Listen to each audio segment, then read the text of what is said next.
bro. Here we go. Whoop, whoop. Drop frames or not, we are doing the fucking damn thing, all right? Yeah, if it's dropping frames, too bad. We're going to keep on trucking. Here we go. Ready? I'm going to click this, and then here it goes. Is it the end of the world? Yes. Theme song. It is the end of the world. And it's also the beginning Of a new a podcast. brand new, solid Juggalo podcast. for us all to enjoy. It's the beginning of a brand new Juggalo shit. Hey! What's up, y'all? How you doing? We are here. What is up? We're doing it once again. The sound is working, as you can tell. Cool. Check. We're check. good. How you doing, man? Pretty good, man. How you doing? I'm all right. This is Deck One Dealt, a Juggalo podcast for all you viewers. My name's Keezy. I am Carver Law, y'all. Carver Law.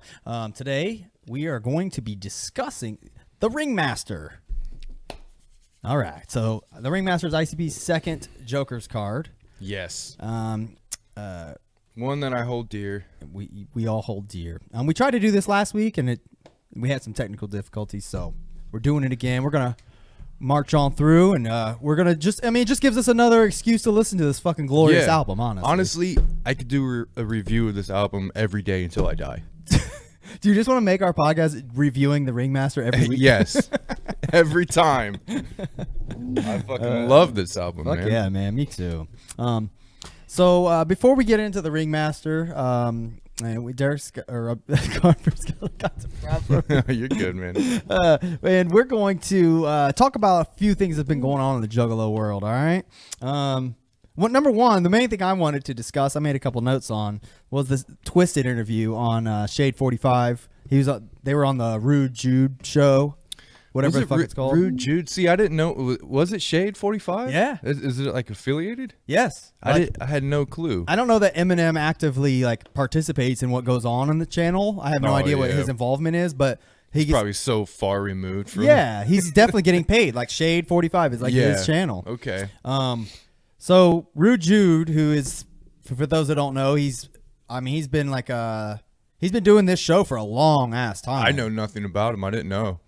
As far as I know, he used to do this shit on whatever radio station was in his town. I don't know. I think it sounded like he's from Detroit from listening to this. Oh, really? He knew a lot about it, and he was making references to Detroit and shit. Okay. But nevertheless, did you ever watch Jenny Jones back in the day? Yeah, kind of. Not really though, but I know who it was. Well, Rude Jude was on Jenny Jones all the time. Really? He would if you don't know Jenny, for those young folks, in the mid 90s there was a talk show called Jenny Jones with this lady named Jenny Jones.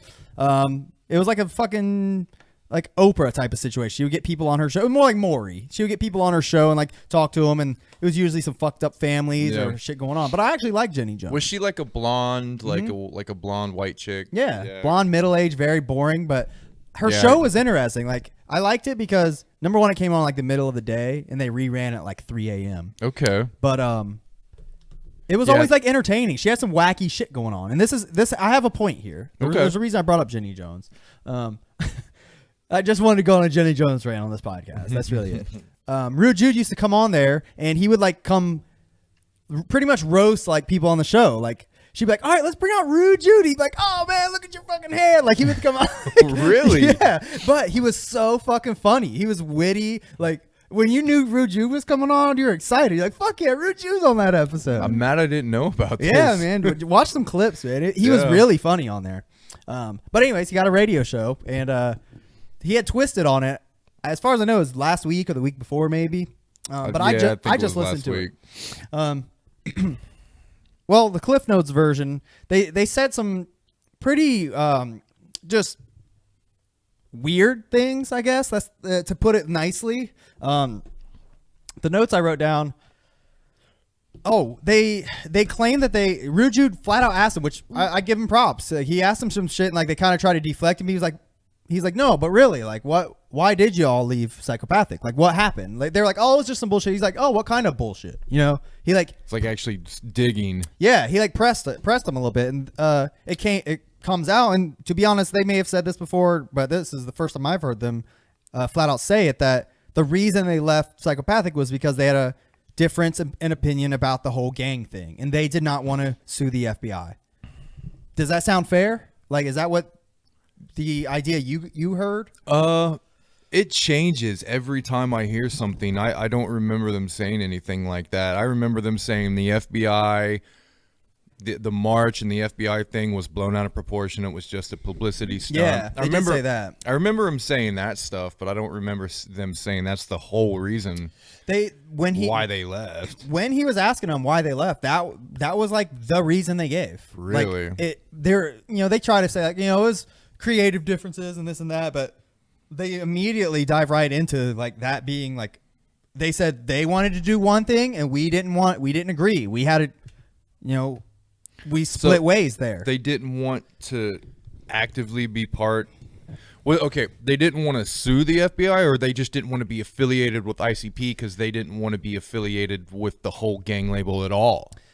I think, in my opinion, I think it's a little of both. But the way they portray it, it's as if ICP had a nefarious reason for doing this. They literally say on the interview that, you hear about these juggalos that lost their job or, they got arrested, blah, blah, blah, this and that for having their tattoos. But then, we started digging and this guy, sure, that was mentioned in the police report, but he also had heroin. They literally say some shit like that.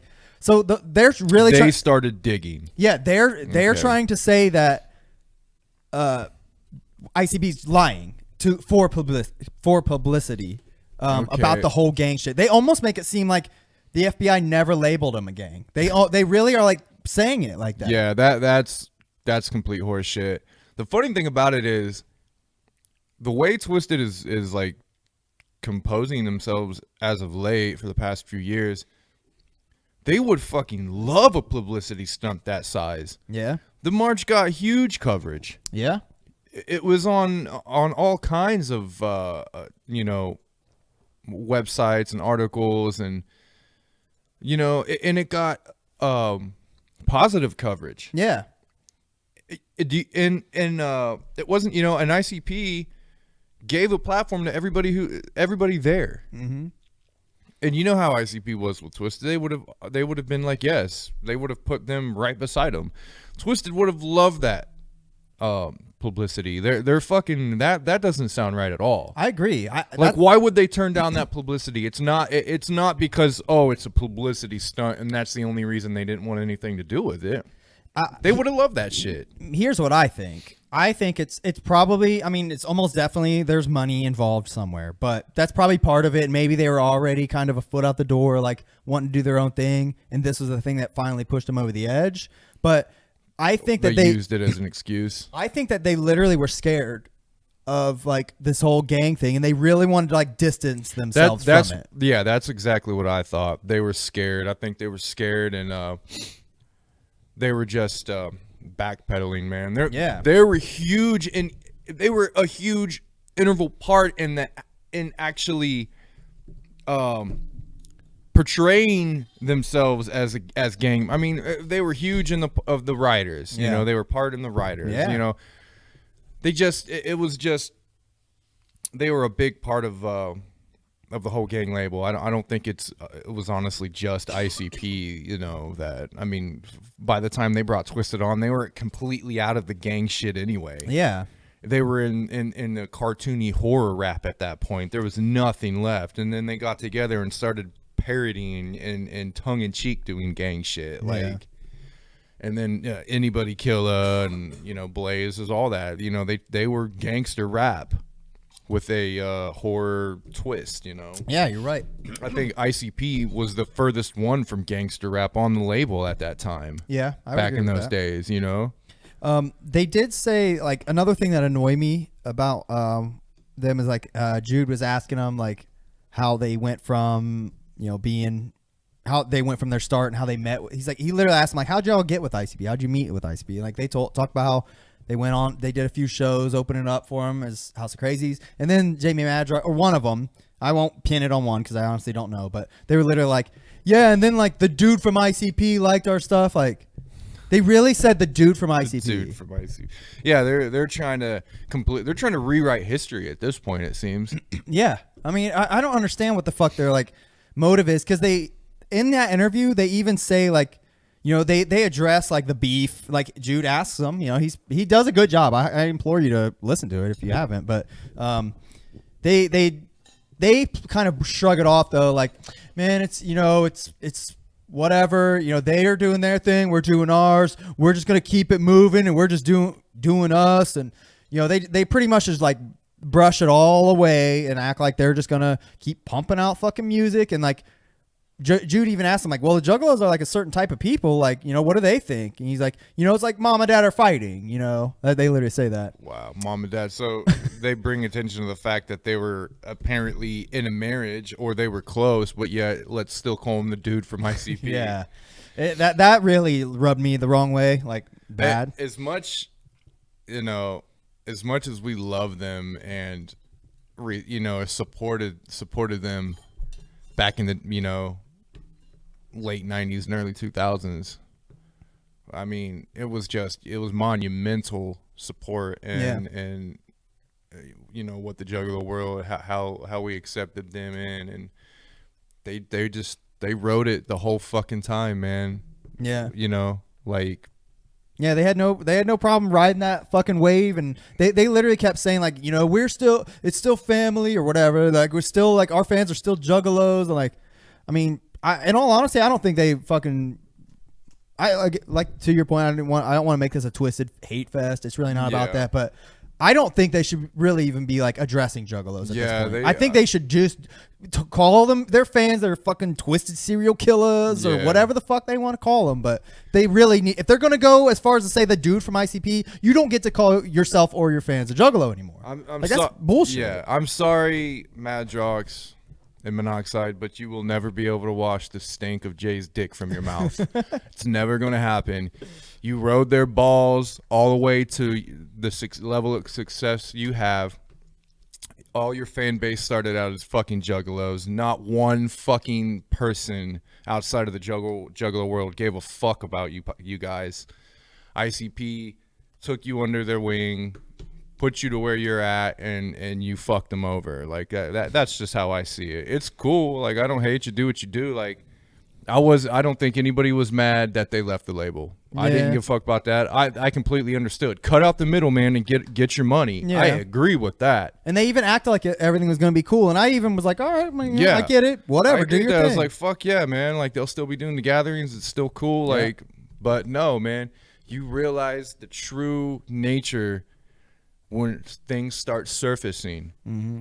All the bullshit, them getting caught on video talking shit, not thinking they're being recorded. That's happened. I don't know if you've heard about that. Yeah, there's been instances where Jamie's talking shit, not knowing he's being recorded, and then the Juggalos take it to CPN and like show him. He plays it on the podcast. Tight. So I mean, good. I mean, don't try to fucking fake the funk. You know, like, you know, you've been in this world long enough to know like that you shouldn't be like trying to pull a fast one on the fucking Juggalo. Yeah, like, they're straight fake, man. You can't pull it over us. That's for damn sure. Nah, like, hell no, we've been around long enough. I know you're trying to claim that you weren't part of the Eminem beef, but fucking Madrox, that's your voice. Yeah, that's your voice in Slim Anus. No buddy. one else's voice. Yours. That's you talking shit, man. Like, look, I made a note. Said they had nothing to do with Eminem beef when Jamie did the vocals on Slim Anus. Yeah, but they know that no one's gonna be able to prove that, right? Because that was on an ICP record. Yeah. Like, no one's. Yeah. He's doing a funny voice, but 100% Jamie Madrox. You can hear that same voice from Slim Anus on every Twiztid record. There's other songs they've tried to deny being part of too. I know Monoxide has tried to deny being on a gay hating song that the Supervillains group did. Yeah, I recall that song. And he tried. I guess there's something about he tried to deny they had anything to do with that or that song, and he's legit on there. So yeah, they're legit just trying to rewrite history, man. Book burning. They're going back through the past, trying to completely wash the stink of the Juggalo culture off them, but at the same time still say, oh, we're family. Yeah, because they know there's still Juggalos that like them. They don't want to completely wash it off. Sorry, man. Jay's dick's going to be in your mouth forever. Like, you ain't getting rid of it. I wanted to quickly play literally like the very first line on their Twiztid's latest album, which was it came out in 2017. Continuous Evolution. I don't know what the fuck it's called. Continuous Evolution of Life's question marks. Is that really what it's called? I don't know. Yeah. But the very first line. Hold on, listen to this. I've always remembered this. Hold on, let's see. Job anymore, 'cause I'm a gangbanging juggler according to the cops. Right? Yeah, what is that supposed to, what does that mean? He's literally said, I can't get a job anymore because I'm a gangbanging juggalo. That's literally the first line of your fucking album. So is that shit talking, or is that or is that trying to like use it as like something to say meaningful in his song? Yes, he's appealing to the juggalo world, saying like, yep, I'm just like you. I can't get a job, and fucking Twiztid. I can't get a job anymore because I'm a gangbang. He's literally admitting in the very first fucking line of the album that the juggalo gang thing is a real thing, and then they literally denied it. Yeah, is a thing. Dude, like, the hypocrisy of these dudes is fucking mind-boggling. Yeah, Twiztid. I'm sorry, bro, but we know. Yeah, we know. We've been there since you fucking started on the label. We know, like it's. Yeah. I'm sorry, but I saw you at the fucking House of Horrors show, and nobody gave a fuck about you. You guys might be able to, trick these new school juggalos, if you even have fucking new school. I don't know. You may be able to trick these young ones or these idiots that don't pay attention to shit. But I'm sorry, you can't change the past, buddy, and it's on record. The shit you've done is on the internet. It's never going away. Yeah. Well, now that we've burned this bridge. We burn. Twiztid, if you're ever willing to come talk to us on our show, I'd love nothing more than to sit down and talk to you guys, and I would give you the respect you deserve. But I mean, that probably won't be much. Oh, you wouldn't be able to talk to him. Everything we'd ask it would be twisted, exactly twisted. Like dude, they don't speak truth at all. Like it doesn't matter. It's a shame, man. Everything that comes out of their mouth now is bullshit. I honestly am disappointed. Like it's more disappointed than like anger inducing. I'm just like, God, why in the fuck are you doing this? You know what? To me, it's fine because I like as much as I did support them and like them and even bought a few albums. I'm not gonna lie. I only ever bought 3 of their albums. Yeah. Ever. Yeah. No, 4. Sorry, okay. 4. I mean, that's a hefty amount for one artist. Most Tasteless, Freak Show, Mirror Mirror, and Green Book. Those are the only best 4 albums they've ever made. Only albums I ever bought at Twiztid. Yeah. But they did make some more albums that I like. Sure. But I did have this little seed of doubt in my soul the entire time. I always had this thought in the back of my mind that Twiztid was they were fake. Yeah. I've always had that. Always. I suppressed it and didn't acknowledge it for a long time. And then as the years went by, it was like, okay, man, they're still here. They're cool. They're cool. I agree.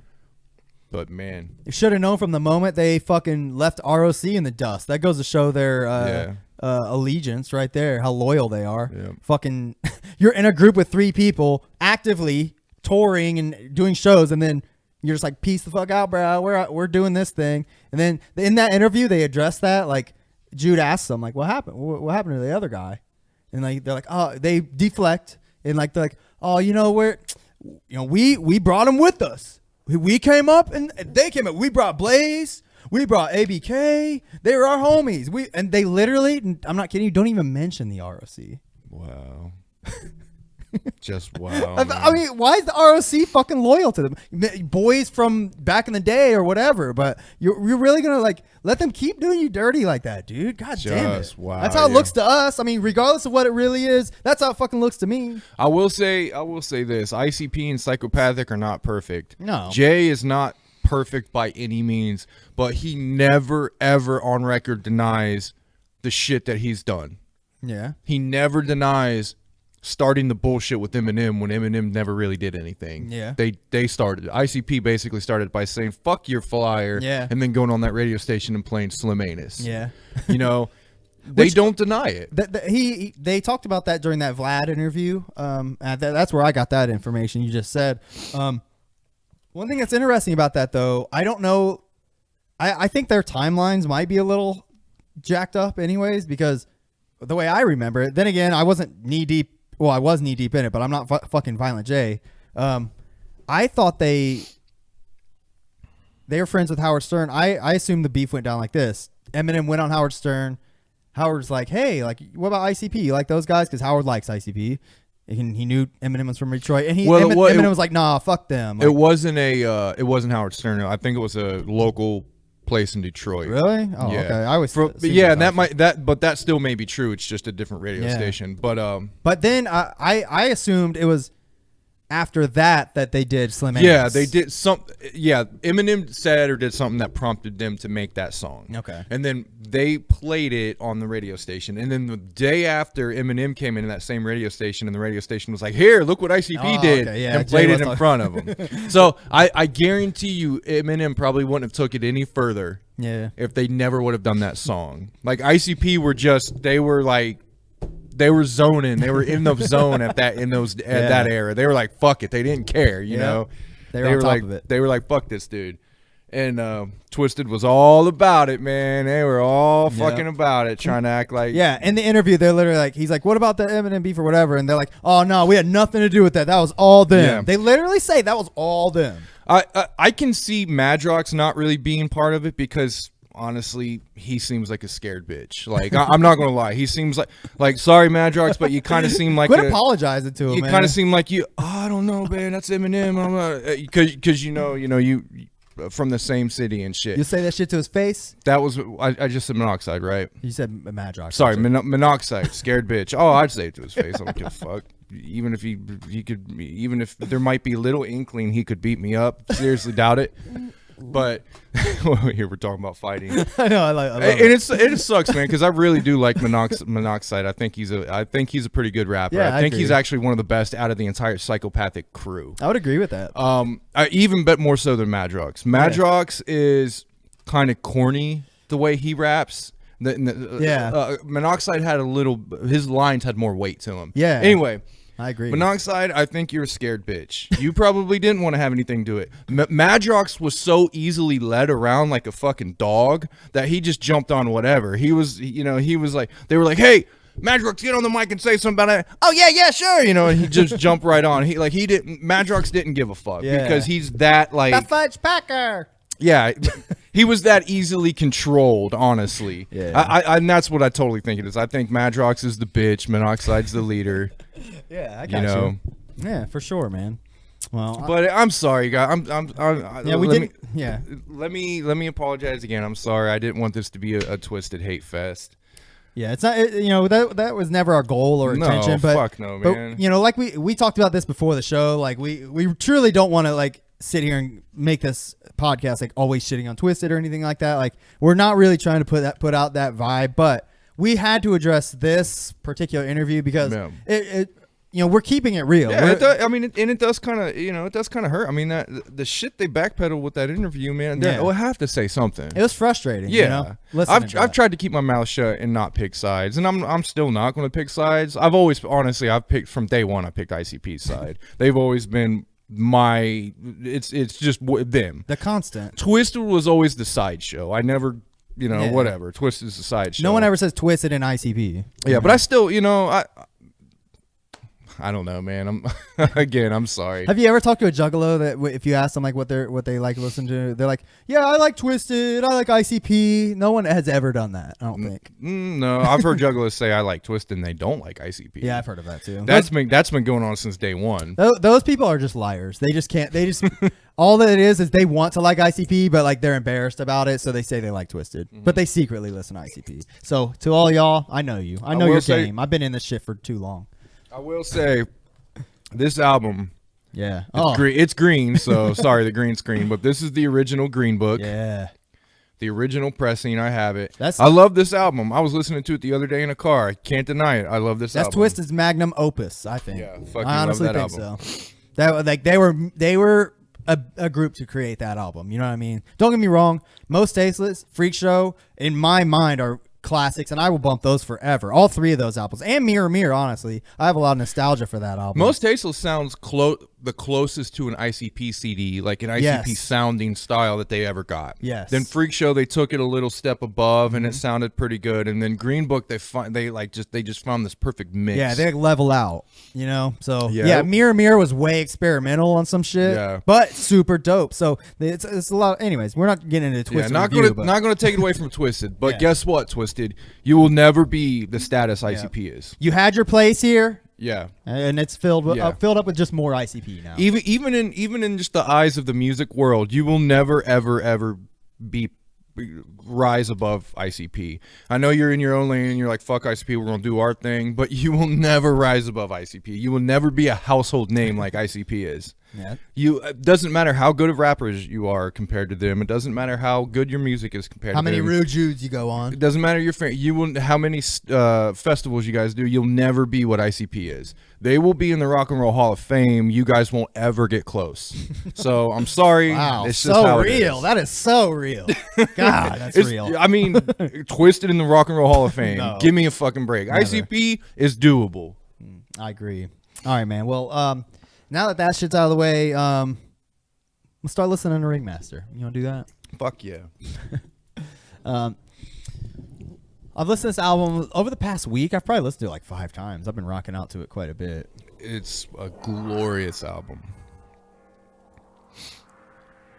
And that opening, Yeah. it gives me. I hate to say it, but it gives me the feels. Like Yeah. I tear up. Dude. I almost tear up with this, Yeah. man. I love it. Yeah, man. I listened closer, especially after we discussed it last week, and I said I don't really, I never really listened close to what they say or anything. But let me turn this down so I can hear myself. I get your point. You mentioned that you think that this song is like the beginning of the like true Dark Carnival. Yeah, I did say that. This is them. This is the true opening to the Dark Carnival in my eyes. Yeah. The Dark Carnival had a decent one, but it was more of the traveling ghetto. Yes. That's what the Carnival of Carnage Yeah, liner Carnival notes said. Carnage was the traveling ghetto. They didn't quite have the carnival like intro. Yeah. This one truly, it's movie quality feeling, like scenery. It really is. This, I mean, you're 100% right, especially with this like gypsy talking. Look, the carnival music like kicks in. Yeah. Then like you immediately start hearing the yelling. I mean, it's like, Yeah. it's a classic ICP opening track, and it really is like great. It's a perfect like introduction to the clowns in general, you know? Exactly. As good as Carnival of Carnage was, this truly solidified what the clowns were and what their gimmick was and what their whole purpose was going to be, and it was just this set it in stone, man. This was hammer and chisel, boom boom boom, here it is, this is what we are. And like, I fucking love it. The beat, the music, the way it's mixed. I love the scratching. Yeah, I love the low quality kind of sound, Yeah. but it still has a wide open sound, like an atmospheric sound.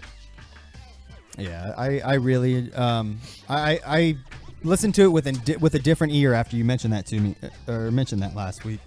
I really I like that. That's a really cool observation that I really never I kind of took for granted. So Oh, are you saying this track? yeah, Yeah, you know, and I a lot of people did. A lot of Yeah. people that I knew anyway and I talked to. And I just kind of I was like, maybe it's not that good, but I just always loved this track, man. I remember listening to it in school, headphones on, like in classroom. I remember listening to it at home, playing games, you know, like PlayStation 1 games, Twisted Metal. Just the nostalgic. Like, that's why I'm saying it brings me to tears, because the nostalgia factor is so fucking thick and heavy with this album. It's just, man, it hits me hard. yeah. I don't have I have a little bit of nostalgia for this album, but when I first listened to this album, I didn't love it. It took me quite a while to really start finding shit to like about this album, because I had listened to Malenko, then Riddlebox, and a couple of the EPs, and then I was like, I might as well get them all. And like I got this one at the time, and back then this shit like went right over my head, to be quite honest. Like this, That's crazy, man. I mean, I guess I can see why, because maybe it's a little more. What do I want to say? What's the word? I don't know. It's more raw and like visceral. That's true. I think that's a good description. Yeah, it is more visceral. But yeah, what I was gonna say though is I'm glad that you mentioned that.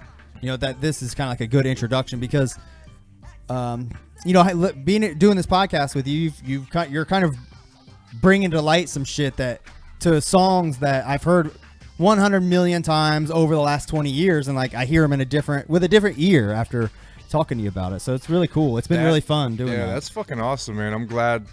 Yeah, and the same for me. And that's why this podcast is, I think, a good idea, because it can really reignite things about this music and shed new light on things that maybe we haven't seen. Absolutely.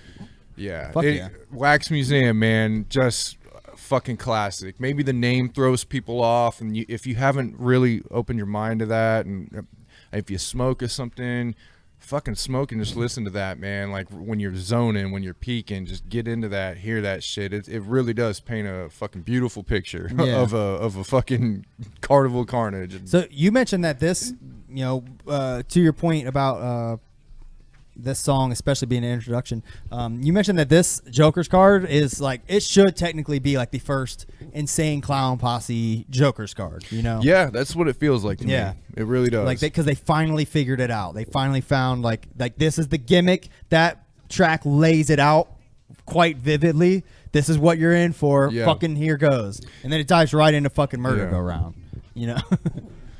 So Murder Go Round.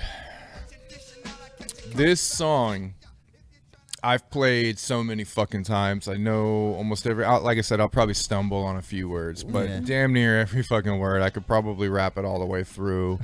Give me a few tries, I could definitely do it all the way through without slipping up. Yeah. Hell yeah. The beat, man, just. Whoa. It's got that. It almost sounds like it's got almost the carnival ride sound. Yeah. I don't know. I can understand. Like some of the samples they're using. The sounds by themselves wouldn't really trigger that, but Mikey Clark, which I'm assuming produced this, he has this way of like melding these sounds that really may not go that great together. But there's some like weird machinery sounds. There's gongs, and I mean he somehow makes it with carnival music. Literally this part. You know what this song reminds me of? What? It's probably gonna sound weird. Wind up toys or something like that. Like a huge wind up set of like goofy, wicked things, and like just things happening, toys popping in and out and shit, like Mousetrap or domino effect type of things. Like that's what Mikey Clark did. He just did this domino effect of samples and sounds, and just when they all fucking fell and got put together, it was just crazy tight. So this song, as far as I know, doesn't really have a point. It's just them like spitting, raps. It's like Murder Go Round. It's about doing gangbanging shit and then it coming back around to you. Okay, I gotcha. What you dishing out, I catch it comes back to you. Yep, I gotcha. All right. Yep, and it's all just zany stories about fucking doing ghetto shit in Detroit, and it all come back around to you, man. Murder Go Round, and it also has a ride feel. Yeah, I think it has like gangbanging street ghetto rap, but also carnival ride at the same time. All right, let's skim through this. Good scratching on this shit. That's all I really gotta say about it, man. I love it. There's a skit at the end. I knew that when I was listening to it the other day, I knew there was at least one that we skipped. It might just not be on Spotify. Oh, never mind. I listened to it on Spotify. All right. So the next song's Chicken Huntin', the original Chicken Huntin', which everybody and their mamas heard the Chicken Huntin' we all know and love, but this is the original. So, to the people who've read the book, I'm sure they remember this, but after reading the book, I got a little tidbit. I remembered a little tidbit of information about this. So they did the Chicken Huntin' video, or they did the Chicken Hunt song when they signed to Jive, I believe. Okay. Or whatever it might have been Jive. I can't remember. They wanted to do a Chicken Huntin' video. Okay. So they got a video done for the original Chicken Hunt, and the guy was like, Jay goes on about the guy wanted to fucking put bikers in our video. We're like, what the fuck? How does that make sense? And a guy came up to me and said, hey, this director, he's new and he loves bikers and Hell's Angels. He just wants to put just let him do it. So they let him fucking do it. And Jay was so pissed about it. So if you go really back, funny. if you go back and watch this video, apparently there's a bunch of bikers in the video that have literally nothing to do with the video. Jay didn't want him in there. Here you go. I'll show the viewers. This is the video for Chicken Huntin'. Yeah, Here, which I like the video. I like the whole. So the audio is not matching up because we're just watching the video, but listening to it on Spotify. I want to see if we can find the bikers though. Yeah. Oh yeah, there they are. Yeah. So there's a bunch of bikers that they hated, didn't want any fucking part of. That's funny. Yeah. Yeah, it's a pretty cool looking video. Yeah, it's an all right video. For 1994. It's cool for the first video, I guess. Oh shit, there was the biker. Yeah. They were probably just playing them off as the rednecks in this video. Yeah. Fuck it. Oh well. Well, apparently the director didn't have a fucking clue. Jay had a lot to do with it because they brought a bunch of people to be in the video and stuff like that. But yeah, this song's just about killing rednecks. It's cool. I don't like it as much as the new version, but it's fine. I'm glad they made it because they wouldn't have made it the newer version. So another tidbit of the newer version, they didn't want to do the new version. Really? They didn't want to do it. Oh shit. Jive talked him into it. And after they got it done, then they were like, oh, fuck yeah, this is crazy. But yeah, Jay didn't want to do it at first. Wow. And when they shot the video to the new Chicken Huntin', Jive was like, or that's a show. They actually did a concert there. Okay. So what Jive did was like, they wanted to do retakes to shoot the video, and Jay was like, no, we're not doing that. We're doing one fucking take. We're doing a show. We're not doing a Chicken Huntin' video shoot. We're doing a show for the Juggalos. I respect that. So when Chicken Huntin' comes on, you better get it because we're doing it when we're not redoing it. Oh, so Jive wanted to do that, but Jay was like, no, we're not redoing it. So Jive, and they also used the original Chicken Huntin'. So if you watch the Chicken Huntin' Slaughterhouse mix video, you'll see clips of that. Well, no, it's not. They're actually singing. The audio that they were performing is the original. Oh wow, I didn't know that. Yeah, so that's all that energy you're seeing is actually coming from the original beat and the original music. Yeah, that is interesting.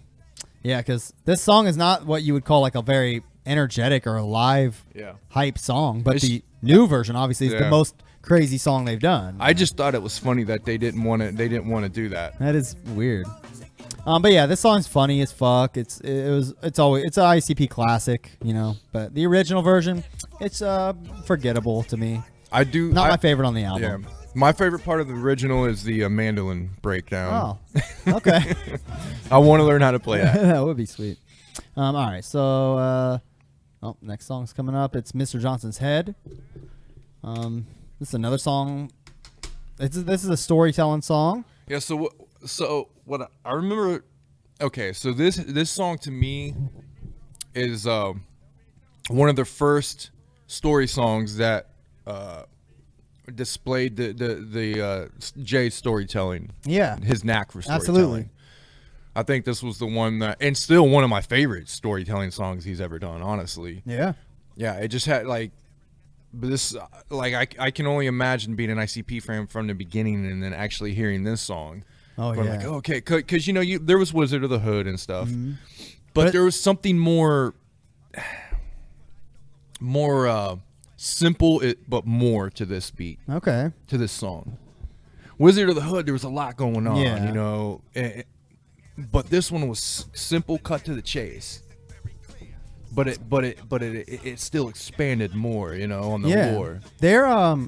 The storytelling on this song really, I mean, it sets a standard as far as like what you should expect from like a dark, like serious ICP song. You know what I mean? Like as silly as the concept of this song is, like Jay is not like joking on this song. You know what I mean? No, like, he's not. He's like, you could tell he's like feeling it. And especially to your point about being an ICP fan back then. Imagine if you were in high school back then. Oh, yeah. And like you were already like a juggalo, like the type of people that are juggalos typically in high school, like outcast, type of people. Listening to this song, it's literally like about an outcast murdering his teacher and fucking no one is suspecting him. I mean, I was in high school listening to this song, and yes, this spoke volumes to me. Yeah. Because everything he says in this, I was damn near thinking at that time in my life. Like, fuck school. Why am I learning about this bullshit? Fuck these teachers, blah, blah, blah. Fuck Washington, Benjamin, fuck them all out. You can suck my nuts till your wooden teeth fall out. Yeah, I've always loved that Christopher Columbus line, too. Yeah.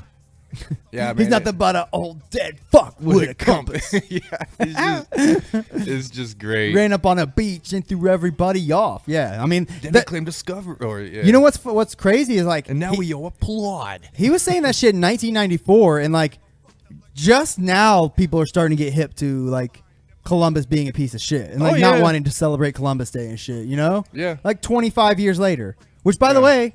This is timely. I saw that Ringmaster is 25 years old last week. Yeah, I forgot to mention that. Yeah. When we shot the first one, we probably, did it the day before or something like that. Didn't know that. 25th anniversary of Ringmaster, man. So fucking nuts. Yeah. There's, I think they got 25% off on their psychopathic merch website. Yeah, I was like that. Ringmaster Gold vinyl is so I want tight. that vinyl, man. Yeah, they still want $22 and then shipping. And you won't get it for a year. Yeah, right. No shit. So you can get it on Amazon though. I don't know if it's a similar price. Yeah. But yeah, this song is dope as fuck. It's a classic. The remake is just as good to me. I like it just as much. But the original, I think I may have mentioned on the last time we did this, but it's akin to songs such as Under the Moon and Prom Queen, like those really dark, serious storytelling songs. You could almost make an album with those type of songs, and they would all like fit and go together. And it's a nice window into Jay's psyche, because to write a song like that, you gotta feel it, Absolutely. Like no fucking normal, happy-go-lucky like soccer mom is thinking the shit to write a song like this, No. All right. Comparing ICP to a soccer mom is stupid. There probably are juggalo soccer moms. Probably nowadays, yeah. Absolutely, Sure. man. I mean, when we were growing up, teenage girls at our age, that were our age that were into ICP, they're fucking grown and have kids and jobs and shit. They're listening to this podcast right now. Hello. Go get your kid from soccer. You're late. Southwest Song, amazing. This is one of my favorite songs on the album. Yeah. The beat is super tight. When I first listened to this album back in the day, this was one of the songs that really stood out to me. Me too. Love the beat, man. It's so good. The shit they say in this is like, it blew my mind, like, back then. Like, where he says, like, I feel I'm in the corner of a circle room in about 13 in the afternoon. I was like, oh my, that blew my 14-year-old mind. Yeah. I mean, it's still pretty creative. Yeah, I agree. To this day, you don't hear people rap about crazy shit like that. That like when I was writing and shit like that, like I would always try to think of funny, weird shit like that to say. And that's because of lines like that. You know what I mean? It's so off the wall. I was trying to think of, like, this song always reminded me, like, when I heard Echo Side, it always reminded me of this song. Really? Yeah, because I guess just because that one lyric, and there's something similar to Echo Side. Okay. I always connected those two songs for some reason. Yeah, this song is mainly just them, like, flexing, like, gangster, juggalo shit, funny shit, crazy shit. But yeah, what I say about it last episode, this to me is almost like ICP's version of the blues. Yeah, you did say that. Because even the bass line, the notes of the bass line are akin to like blues bass line. Okay. Like if you would just strip this beat completely down and have the notes laid out, you could put it over actual guitar and bass, and it would sound like a blues song. Yeah, I could agree with that. I'll say that like their rapping in this song is like top notch too. By the way, like yeah, bars they got bars on this song. Yeah, and it's real calm. Yeah, which is another good thing. They're not like overdoing it, but it's still ICP. Yep. You know, very ICP. Yeah. All right.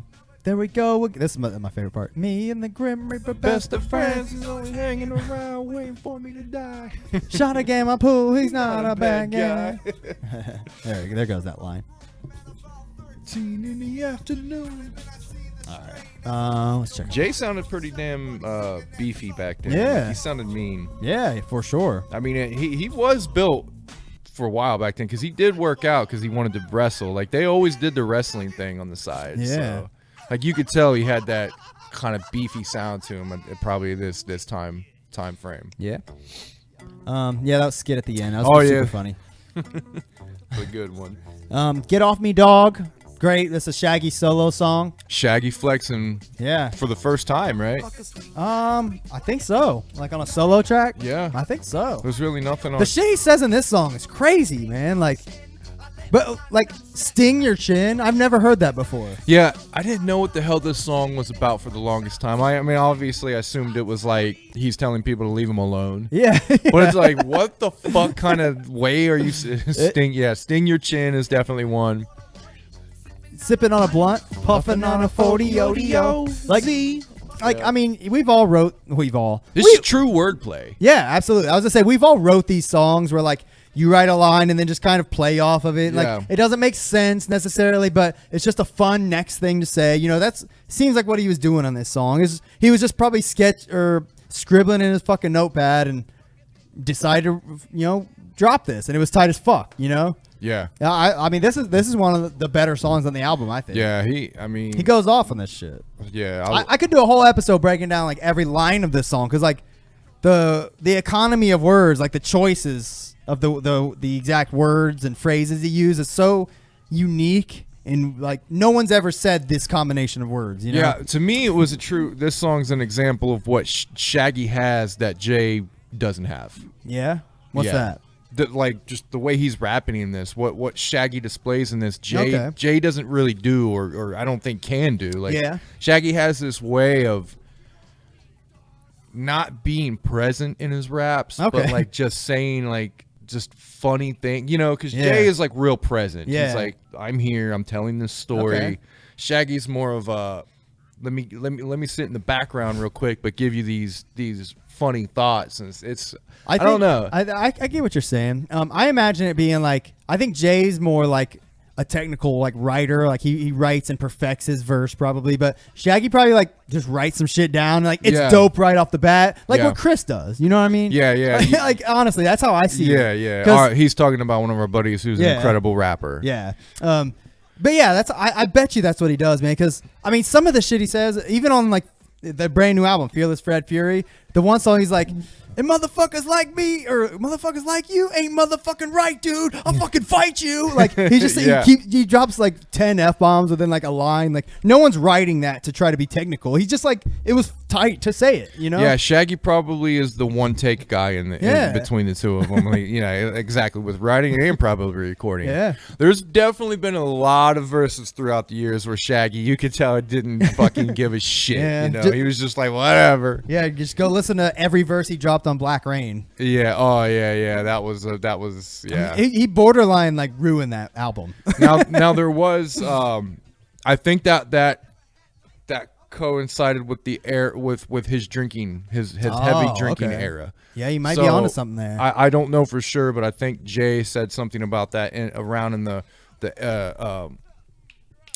Wraith Shangri-La era. And I think Black Rain came out in that era. Yeah, that was around then. Yeah, absolutely. And he noticed that Shaggy was drinking and getting fucked up every night and stuff like that. So that I honestly think Shaggy went through a while where his drinking affected his shit. Well, if that's the case, like it definitely shows, like in that. Yeah. Same with Jay though. Jay's been through multiple eras where his drug abuse has fucked him over, like his fucking Tylenol and his pain pills and shit he's been addicted to. Yeah, that's a good point. Yeah, you can see it, man. Like the drugs will affect your creative ability. All right, so the next song, Who Asked You? This song's crazy. This is another like just crazy song. It's funny they did this like back to back. Get Off Me Dog and Who Asked You? Yeah. They're both kind of similar, but this one's a lot more energetic, I guess. This song, I see literal clowns like in this song. I see when I see this. I literally feel like I'm in a carnival on carnival grounds and seeing clowns jumping around being fucking retarded. Sorry, can we use the R word these days? Retarded, I think, is still on par for the course here. For more Juggalo retarded. But yeah, like just like it's just. I mean, it's a true like wicked zany clown song, man. Yeah. This song is another just one of those like they just. They wrote some wacky shit and recorded it, and it turned out great. Yeah. Why do we do the things that we do? Who asked you? I mean, the scratching on it's really good. It's like damn near through the entire song. Like, do you really think they sat down and like, look, I got an idea for a song called "Who Asked You"? All right, where we literally just rap about random shit. How about it? Like, I think this is more like. Wrote some bars, recorded it, made up a hook on the spot. Exactly. This is just them probably sitting in the studio. Mikey Clark's making a beat. They're sitting there or whatever, wherever they're at this point. Yeah. They're just sitting around. Jay's writing dumb shit. Yeah, fuck yeah, man. All right, that song's dope, though. This is a studio, what is it, a studio squatter song where you're just chilling and you write it. Chilling at the studio. $85 an hour. The next song's the Dead one. Has this one grown on you at all? I'll be honest. Like, I try to listen to the song, and I keep like tuning out. I can't help it. Like, yeah, it's hard, man. Like, this has always been one of my least favorite ICB songs, and it's just because it's the slowness of it is really. Yeah, I'm not going to say anything because I can't pay attention to it anymore. But there was a time when a young Carver would put this on.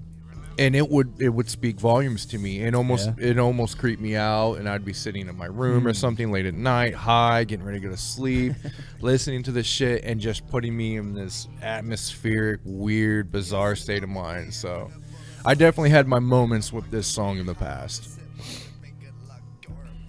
So this song, he's just singing about being dead and like how his life sucks and shit. Is that pretty much what's happening? Yep. Okay. I mean, it's a song from the eyes of a zombie. That's what I always got from it. I mean, they've done. I can't think of anything right now off the top of my head. But they've done songs like in this vein that's better executed. So, maybe that's why this song just. I don't know. It's always been like kind of a flop to me.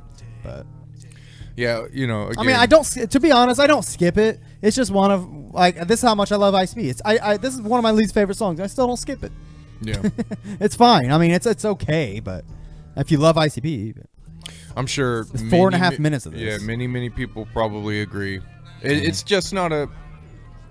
It's not a hype song. It's not like a fun song. All right, but I think it's a good creative expression. Yeah, it's a good exercise for ICP, if you will. It was good exercise for them to make the other great songs they did. You know, sometimes you just gotta get some of them out of you. Yep. The next song is My Funhouse. Incredible, one of my favorites. This is one of the best songs on the album. It's so this gives me like the Carney vibe. Me too, absolutely. And I mean, they're literally talking about like being at a funhouse, so obviously, but and a Rage Against the Machine sample. Okay, I didn't catch that. Yep. Let me. Boys in trouble. Down on it through the ghetto. Other weird people. So I'm trying to think of the Rage song. It's a Bullet. Maybe we could pull up Bullet in My Head. Rage Against the Machine, Bullet in My Head. What part is the sample? It should be through the whole song. Oh. Here, I'll pause this. Rage Against the Machine, Bullet in the Head. Let's see. Oh, yeah. That's it. Bitch boys in trouble. Trouble. Car broke down on the right through the ghetto. Other weird people, they gotta get the fuck out. Need to use the phone. Yeah, it's legit the Rage Against the Machine. Wow, that's cool. Yeah, that's really tight. I didn't know that. Uh-huh. That's some fun trivia. Hold on. I was a Rage fan before I was an ICP fan, so like I caught that real quick. It's sped up a little bit. Yeah, I could tell. Yeah. Do you think it was an actual sample, or do you think they just kind of remade it? I don't see. Man, it could be either or. Yeah, it's very, very similar. I mean, it could possibly be the actual sample. I'm not sure. That's pretty cool. I like that. Or just Mikey Clark listened to that song and thought it was cool, and he remade it. Yeah. Oh. Somebody said this song makes me want to go outside and flip my car over. That's super funny. All right, that's tight. This. What more can you say? This song's fucking great. If you want an idea, a good taste of what a good ICP song is from back in the day, why not this song? I think it's fucking sweet. I've always wanted to. I always had dreams of building a funhouse when I was a kid and playing this. Yeah, I thought that would be cool as shit. See, I listened to Malenko first, so this song to me, I immediately got notes of House of Horrors. This is the House of Horrors of this album. Mm-hmm. And ICP continues to deliver on this kind of theme throughout their entire career, but there's usually at least one or two songs that fit that description. Yeah. Oh, here you go. A Joker's card. Bitch, got the luck of the draw. Gonna have the ice your jaw. That was one. That was one that stuck out to me. Ice your jaw. I've never heard that. Yeah. That sounds cool. You just fucking hit somebody and put them on ice, basically. Shit's tight. Oh, this song's tight. I mean, they flow. I love the creaking door for some reason is in there, but it's so tight. Get to go to the next phase. I like how it pauses. Yeah. No, because you can't. That shit's tight. Yeah. All right. Yeah, you can make a whole album out of these songs too. Yeah. I mean, you could really pick a genre and make an ICP album out of all kinds of their tracks. It'd be a fun exercise, Yeah. Oh, for the Ringmaster. Oh, does Jay sing this whole song?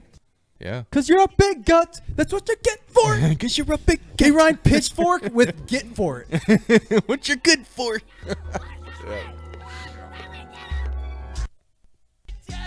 Oh, there's Shaggy. He's just screaming. Yeah. All right. Classic, man. Yep. Good shit. Great song. All right. Moving on. The next song's For the Maggots. This song was always kind of forgettable, but I do like. I memorized it and I like how they flow and shit, but I don't know. I think this is one of the this is in the lower half of the good songs on this album to me. Not to shit on it, but I don't think anyone would ever say oh yeah, Ringmaster's tight. I love For the Maggots. I don't see it being a song they mention. I never considered it a full song anyway. It's real short. It is only a minute. Yeah, I think it's seconds. only a verse and a chorus or whatever, but it's almost like a bridge to me. A stanky free. But I liked it. It was one of my favorites because I love the beat so much. Yeah. I do like that whistling. It's very, very, again, Mikey Clark doing unique, weird shit. And that's why every ICP song sounds different too. It's incredible. But I like the anger in this song. Yeah, they're beating the shit out of people. Yeah. But they're saying real shit. Yeah. They're calling people out on actual shit, real shit. I do like the it sounds like there's a reverse sound effect that yeah. I like that shit too. I mean, this song is really well produced for being a minute and 46 seconds long. But this and Get Off Me Dog, both super short, both super tight. Yeah, it was always one I wanted to be longer. Yeah. The next song, Wagon Wagon. Probably the best song on the album. Yeah, I would one agree. of them. I would agree. One of my favorites. I mean, this is on. What is it? It's on their greatest hits. What is it? Mutilation Mix. Yeah, it's on Mutilation Mix. I mean, it's a fucking Juggalo classic. Something let the Juggalo sing. And I mentioned this last time, but that part right there was part of What is a Juggalo, and that immediately, again, I listened to that first when he says, "Let the Juggalo." Right here. Now shut your ass up and let the Juggalo sing. Now, is he saying Juggalo or Juggalo? I think right there he did say Juggalo because he calls himself the Juggalo on Carnival Carnage, right? Yeah, I think it was still Juggalo. Yeah. I don't think it quite morphed into Juggalo yet. Yeah, this song is an ICB classic. It's fucking great. I mean, they've done several songs in this vein too.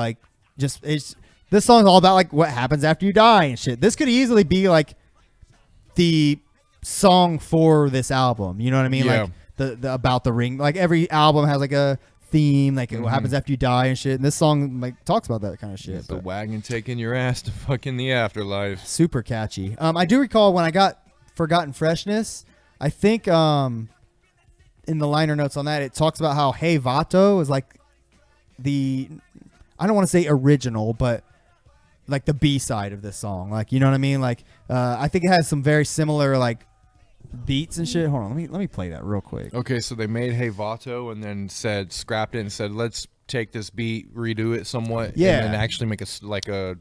That's what I think is like. That's what I took from it. I've always kind of maybe not. Hold on. Wagon, dead body dragon. This sounds very close. But yeah, this song is like completely different. Like all the lyrics are different. So in the hook's different, and everything, but it does have a similar sounding like beat. I can't wait to get to this album. Oh yeah, this song is giving me more nostalgia than Ringmaster. I love that song, but I still to this day don't really know exactly what it's I about. don't either. Hey, Vato. But yeah, anyways, this song is dope as fuck. Yo, some say it's just a, but it's much worse. Yeah, fucking one of my favorites, man. You can't really say much more about it. It's just fucking, it's awesome. anything at the end. No. The next song's The Loons. One of my all-time favorite ICP songs. Wagon by the Wagon way. is? Wagon Wagon, yes. Okay. I think Probably that's in fair. probably at least in my top 10 for sure. I think I made like a best of ICP play. Well, let me rephrase it. I did make a best of ICP playlist with it has about 60 or 70 songs on it, just like my favorites from every album. I literally went through every album, picked out like 3 or 4 or 5 favorites, and I'm 99% sure Wagon Wagon. Yeah, if I was on an island and then they were like, you can only listen to 10 ICP songs for the rest of your life, Wagon would be on it for really? sure. Okay. Yeah. All right. Mine would just be like the first 10 tracks of Great Malenko. Probably not. But the next song's The Loons. This is another storytelling song where they're just talking about, as far as I know, Jay is being a loon, right? Or he can hear the loons. Yeah, what is it? Voices in his head? Yeah. So they're 3 blocks away at some point, and then they're 2 blocks away. Yeah. But this song always stood out to me because, like, that I'm the neck cutter and I'm 3 blocks away. I never heard anything like that, like in a song where like the hook changes like that kind of, you know, which was super tight to me. Like the hook progresses the story just as much as the verse. That's cool, you know? Yeah. It's tight. Hold on, let's hear it. Let's relish in it for a second.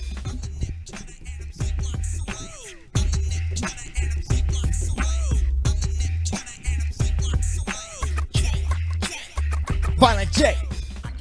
That shit's tight. Yeah. This song, as far as I know, is like a Jay solo song. But Yeah. I mean, these kind of songs also become like a staple in ICP's career. Where Yeah. I mean, this song is pretty comparable to like a Mr. Johnson's Head, I guess. You could say it kind of fits in there. It's just a little more like storytelling-y. Like no, let me rephrase that. Oh, It's a little less serious. It's more Yeah. like, you know, he wanted to write this song. Like, yeah. you know, It's almost like a 12. yes. I would. Yeah, I would agree with that. Yeah, something like that. I think this song is like this album's 12, you know, which 12 is a song on Riddlebox for those who don't know. The Loons. I love it, man. I think it was one I never fully memorized, but Yeah. I do love the song. I like the flow. I think he's just got, it's like a real fast kind of flow, and it gives me feelings of Carnival. Okay. Like I feel like this could be on Carnival. Oh, okay. Yeah, it's a very grimy beat. Yeah. You know? 5.5 minutes on the song, and that song has skits throughout it and all kinds of crazy shit. But It's a big budget song, big production song. What's this? This is the skit at the end. And welcome back to Pillow Talk. Pillow Talk. I hope you with you, bitch. 'Cause it's time to I love cozy with the ICP. So just wind back with a sparkling glass of Fagel. Well, Ron and Jay That's Shaggy, right? Yeah. and just makes the bitches melt. Only on W Love. Only on W. All right, so the next song is Love Song. Whoops. We don't want to get there yet. This song is very not PC. Like it wouldn't fly today, probably. Yeah. But but then again, it's ICP, so it probably would. But. So they did another love song, Yes. right? Okay, so Which is one of their most popular mainstream songs. Yeah, they should have kept going with the love song thing. Yeah. I mean, I guess they had a whole album. Oh yeah, Tunnel of Love, you but could say that, but that album only has a couple like actual songs that would fit that theme. I think. Yeah. Like I don't think Super Balls fits it.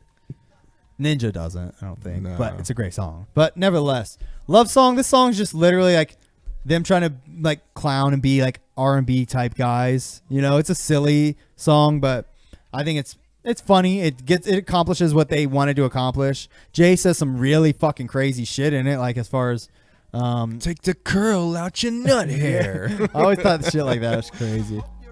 Why is that growing out your back? Yeah, he just says all kinds of wacky yeah. It's shit definitely that reminiscent of that early maybe 80s, maybe early 90s R&B like love like over sexualized love songs. That said, I never really like loved this song. It was fine. I didn't hate it, but it's not my favorite. To me, this is comedy hour of Ringmaster. Yeah. Love Song and Bugs on My Nugs is comedy hour. That's you know what I mean? Once you get to this, it's like they're throwing some funny shit at you. It's You've made it this far. Yeah. Yeah, this song is obviously just meant to be like a goof, and it's fine. I mean, especially with Shaggy screaming and shit, but you know, I don't have anything bad to say about it. It's just, it is what it is. Yeah. He's literally, I wonder if that's like genuine, like in the middle of him screaming, like he starts coughing and shit. Hold on, here he goes.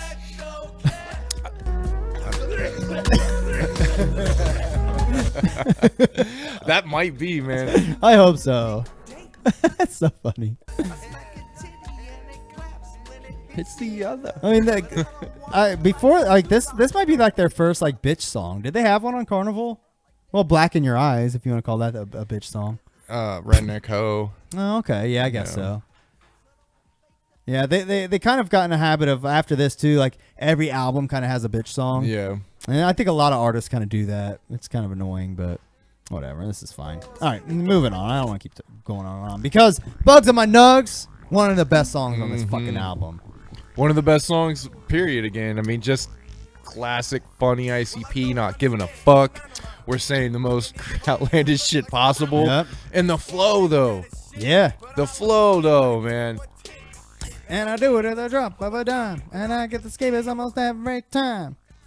I mean, everything they say in this rolls off the tongue. Yeah, it's so tight. And like the way they come in, like Jay comes in, well, I'm Violent Jay and I ain't no bitch. You know, and the beat changes. Yeah, man. It's very well done. I mean, this song is literally about getting bugs on your nutsack. And I mean, it's quite clear. So, but it's, when I first got this album, mind you, I was like 14 or 15 years old. This was the song that, like, when I went to play this album, I went to this song. You know, like, I played this song first. I usually skipped through everything else at first. This is like when I showed people, like, listen to this fucking song, you know? I was gonna say that this is a song I show people. Yeah. Like when I'm like, when somebody doesn't know ICP, I'm like, yo, if you really want to alienate them, put this fucking thing on. Yeah. But I was gonna, if you want to flip back over, I was gonna show this. So this is the original Ringmaster release. Yeah. There's the back. Not shiny. Yeah. Boring Comic Sans font. Track 14. I don't know if you can see. It's Bugs on My Nugs. Yep. And then NUGZ. Yeah. Bugs on My Nugs. There's the original disc. And then so this is the shiny gold foil re-release. So shiny. Cool font. This is the Island re-release. And then it's Bugs on My Nuts. Yeah, NUTZ. Maybe whoever like made the cover art and shit just thought it was a typo. Yeah, I don't know. Bugs on My Nuts. Fuck calling it Bugs on My Nuts. If you call it Bugs on My Nuts, you are not a juggalo. I'm telling you that right now. I'm gatekeeping this instance. So on the card that came with Shockumentary, it says Nugs as well. Yes, that is the true title of the song. Yes. Bugs on My Nuts. Fuck off. They don't even. Oh, they do say yo nuts. We want your nuts. I guess. I bet you whoever was typing that out just listened to the song and got nuts on the brain. Obviously, it was someone from Island probably handling it. They had nuts on the brain. All right. This song's fucking great though. I mean, if you want an ICP song that is guaranteed to make you laugh, this is a great one to pick. Every time, man. Yep. Every I literally laugh every time I listen to the song. Absolutely. Yeah, I mean, there's lines. There's just timeless lines. Can't keep my motherfucking hands on my drawers. Roach motel up under your balls. Nah, I'd rather stick them in a deep fry and sizzle those motherfuckers on my wine. Yeah, sizzle those motherfuckers off my way. It's so funny. I always met this bum in the back of a dumpster, fucked her in a rumster, took it like a humster. It's so stupid. Oh God. All right. House of Mirrors.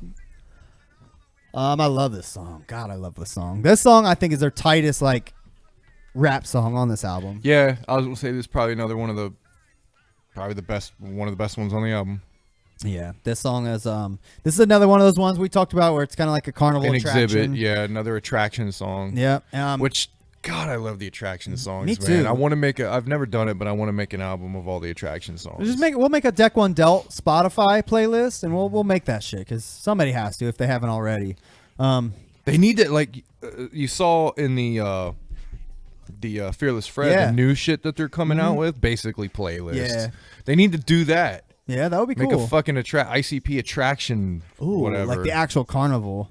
Oh, yeah. You know what you should do is draw it. Like we'll make the track listing, then draw it with all the little a map with all the attractions around. Oh, that'd be cool. That would be sweet. Oh yeah, like gathering map style. Yeah, yeah. Which, by the way, did you see the gathering map? Yes, I did. Yeah, nothing to say about that. I just didn't know if you saw it. They released it the other day. But yeah, it's in Indiana this year.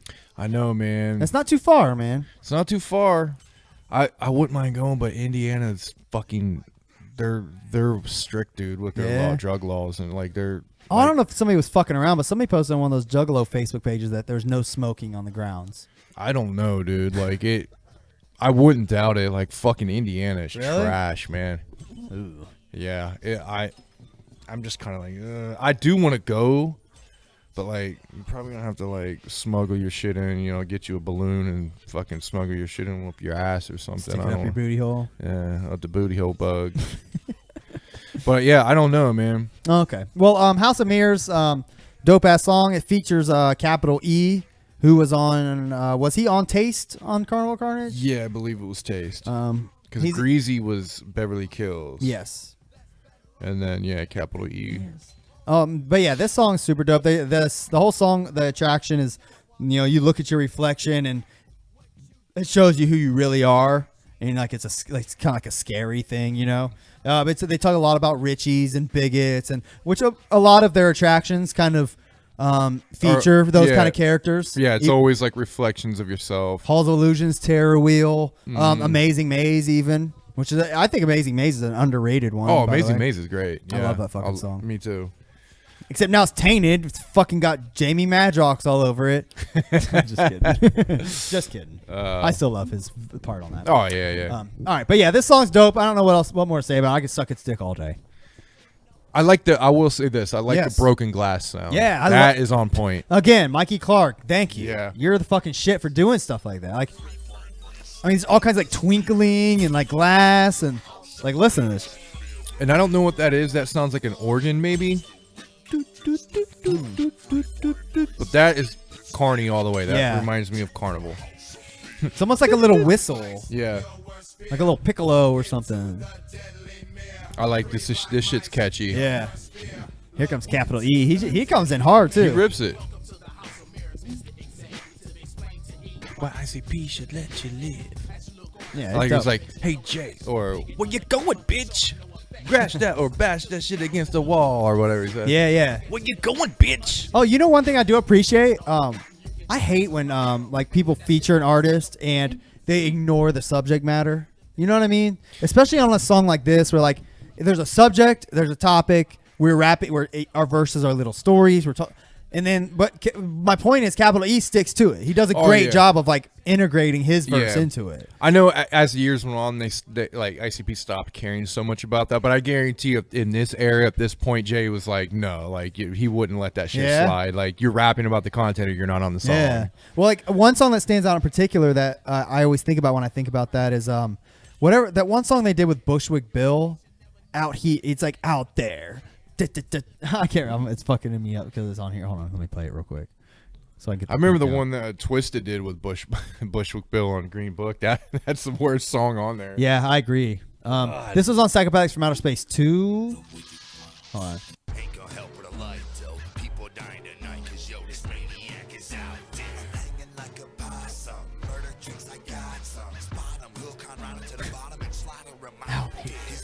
Anyways, I don't you dare remember- go out there. That's how the hook goes. I don't Shit. remember that song for shit. Well, anyways, Bushwick's verse on this sucks balls, but their whole verse is like about how like don't go out in the woods and shit. You know, it's all kinds of crazy creepy shit. And he's like, somewhere out here are remnants of Bushwick, and like starts talking about like weird shit. Like, I mean, I get it. They just wanted to get fucking Bushwick Bill in their song, but yeah, he did a bad job. He was doing shit with them at that time because, like I said, he was on Green Book and he was on that. So and then they were at the Gathering that one year.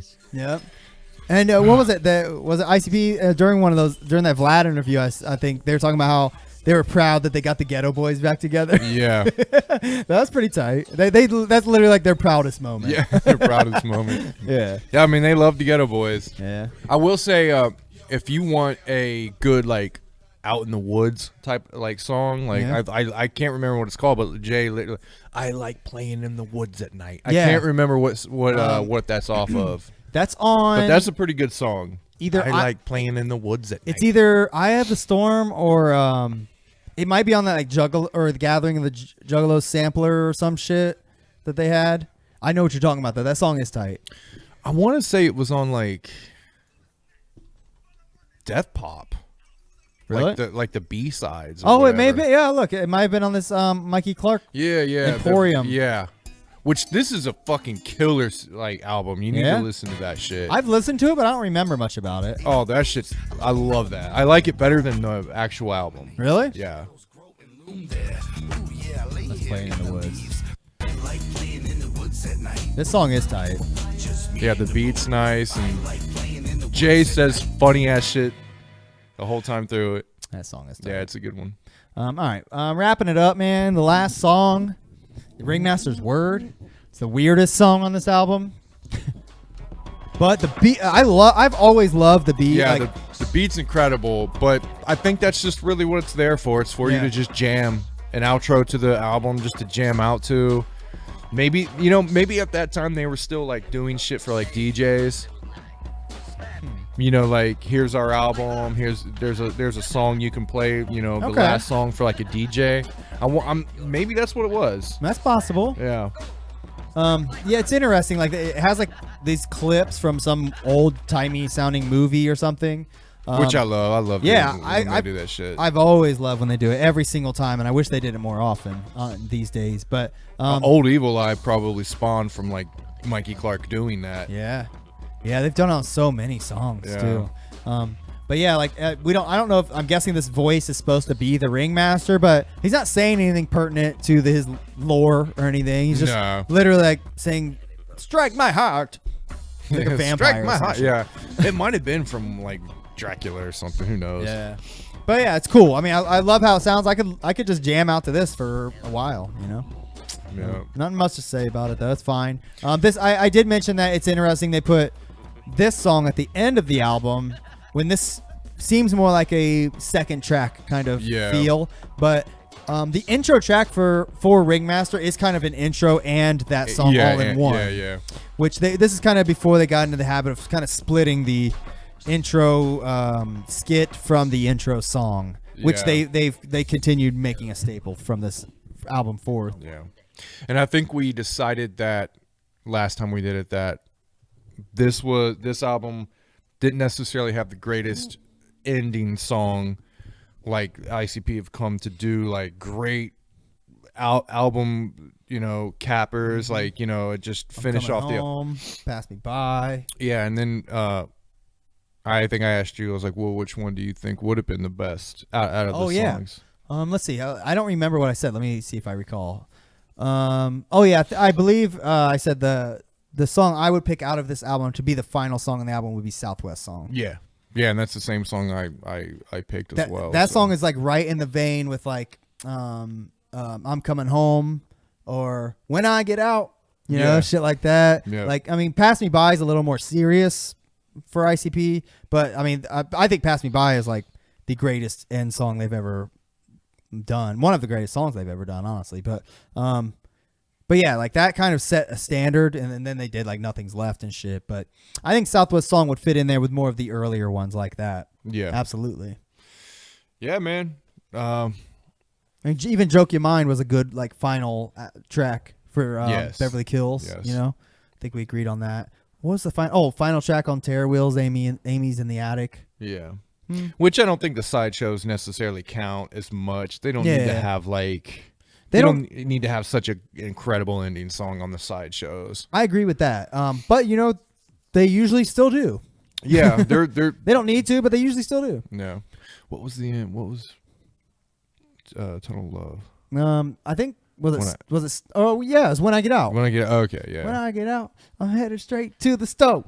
Yeah, for a big long cold thing fucking of love fake. that song, man. Me too. Love that shit. All right. All right, But man. yeah, man, Ringmaster is a fucking Juggalo classic. It's just an all-around good album. Keeps my attention the whole way through. The beats are great. ICP was truly formed, I think, with this album.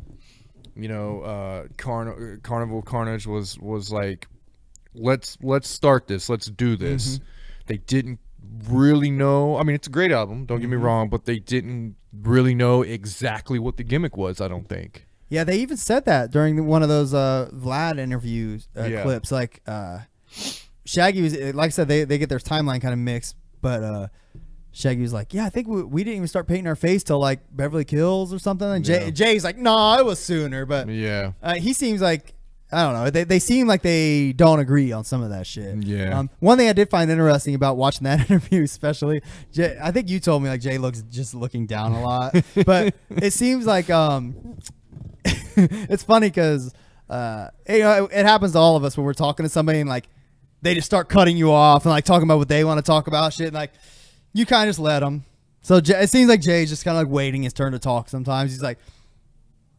But then, like, you know, and then he continues what he was saying. He doesn't even acknowledge what Shaggy was saying. They're so bad at that, man. Like, they are horrible at giving each other the space and room to talk. Jay just wants to fucking talk. He does not give a shit about Shaggy talking. And I think it was like that for a while because Shaggy didn't give a fuck about talking. Yeah. But now Shaggy wants to say more. He actually, it seems which like I'm glad. Yeah. I love listening to Shaggy. He's funny as hell, man. Like I said, we need to make a game of, you know what I'm saying? Yeah. It was funny too. Like when Jay would do that shit to him during the interview, like Jay would just continue talking to Shaggy would like look at the camera and be like, yeah, they're true brothers, man. Yeah. True brothers. You definitely get that vibe, man. Like, but you know, Jay obviously still has an immense amount of respect for him. He wasn't like cutting him off to like talk shit. You just let him say what he said, then he said what he said. You know what I mean? Like they got a good camaraderie. It's obvious. I mean, obviously they're going to give each other shit, but like it's definitely they would not have lasted this long if there was any type of bullshit between them like that. They've always been there for each other. They've got each other through all their bullshit, and so. Absolutely. All right, man. Well, let's wrap this bitch up. Alrighty, man. Well, fucking love this album. Another one down, audio recorded, so we're good to go, man. Alrighty. All right, well, check us out next time. Make sure you subscribe if you haven't already, and let us know what you think. Hit us up on Facebook and all that shit, all right? All right, man. We'll slide this one back into the deck. Slide it right back. See you. We're going to shuffle on out of here. Shuffle on out of here. Catch you later. Peace.